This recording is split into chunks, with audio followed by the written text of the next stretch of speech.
Hi, this is Coach Brendan, head coach of the Pack Strength and Conditioning.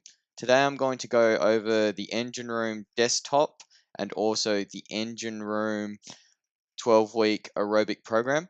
Now this can be used in a number of different ways. We can either use running, rowing, or the aerodyne. This has helped to increase your aerobic capacity. So that means you can go for longer and keep a higher rate of speed in the longer workouts and also for track and field. So we start off with a 2K time trial. So we've got these numbers over here. So what we do is we have a time trial and we retest week 1, week 5, week 9, and week 12. So just say I get a 7-minute time trial. If I get my 7-minute time trial, that will automatically then populate these fields down here. So I go into my second tab and it'll tell me that I'll have a work rest ratio of 180 seconds and I'll have 45 minutes rest and I've got 729 meters to cover. My total distance covered is going to be 5Ks. I need to do 7 repetitions and my total time for the session is 26 minutes and 25 seconds. Now in a different video, I'm going to show you how to actually set up these intervals on a rower. But for today, I'm just going to go over these parameters for this software.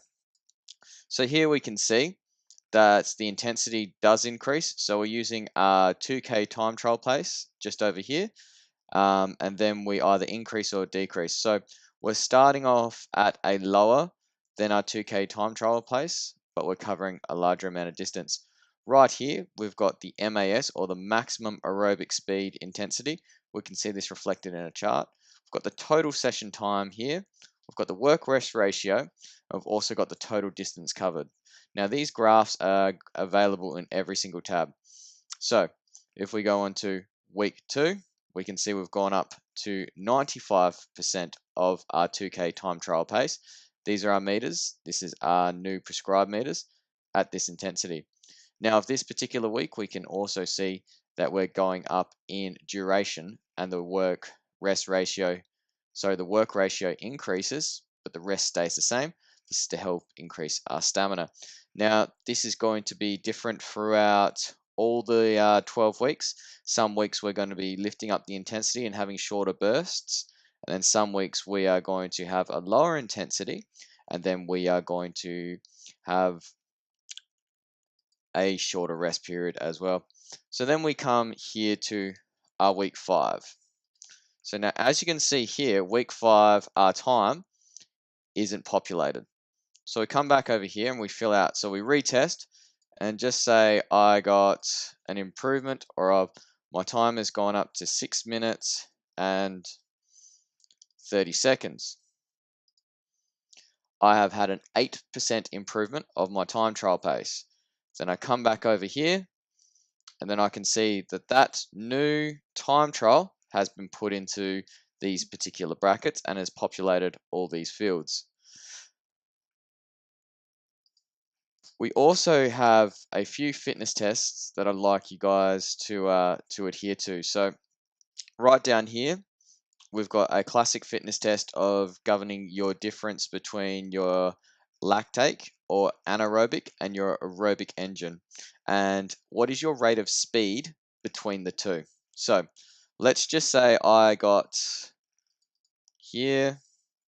a 400-meter time trial on the rower and I got 1 minute 14 seconds. And then on my 2K time trial, I got 7 minutes and 52 seconds. So then I come over here and I have a look. So it's the doubling of the distance and then your total speed. But this over here is the number that we want to be having a look at. So your rate of slowing per doubling of distance. So over here, we have 26%. Now, what that tells us is that there is going to be plenty of work and the aerobic engine needs to have some attention paid to it. So if we were at, say, an elite runner or an elite long distance or an elite endurance athlete, we'd be looking around that 6 to 8% of rate of slowing. Now, if I'm a trained individual who is either in CrossFit style workouts or if I am competing in football or any other field-based sports, I'd want that score to be around 20. Now, this tells me that I need to work on my aerobic engine, and that's the area that we're going to be focusing on in this program. Now, we also retest that. So we come back down here. So after the conclusion and once we've finished the program, we are going to retest our 400 meter. We're also going to retest our 2K time trial. Now, we should see an improvement over in here, depending on how what numbers we're getting here. Depends on obviously the rate of improvement. Obviously, we want to see that go up by a couple of numbers, if not 5 to 10, depending on if we need to have aerobic capacity in our diet. We also come down here to a heart rate assessment. So what we do here is we put in our age. And we come down here to our resting heart rate. So resting heart rate, the best way to govern this is at rest. So as soon as we get up in the morning, or if we've got a Fitbit or any of those other tracking devices, it'll also tell us. So if I've got a resting heart rate of 48, then the intensity zones that I am looking at, because remember we want to be between 70 to 80% to be in our aerobic energy system.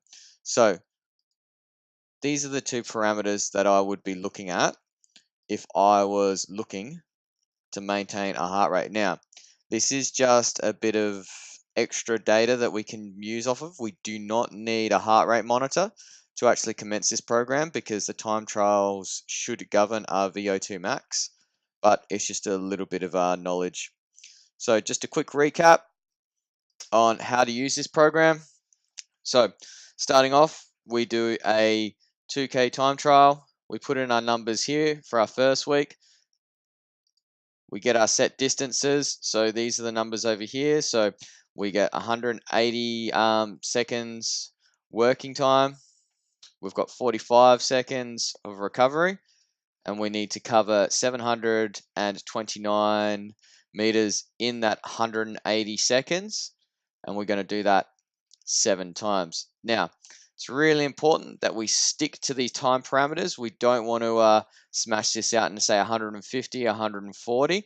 We want to make sure we are sitting in between and we are making those gates as they are prescribed, because that's what's going to give you the best benefit out of the program, because it is an aerobic, not an anaerobic program.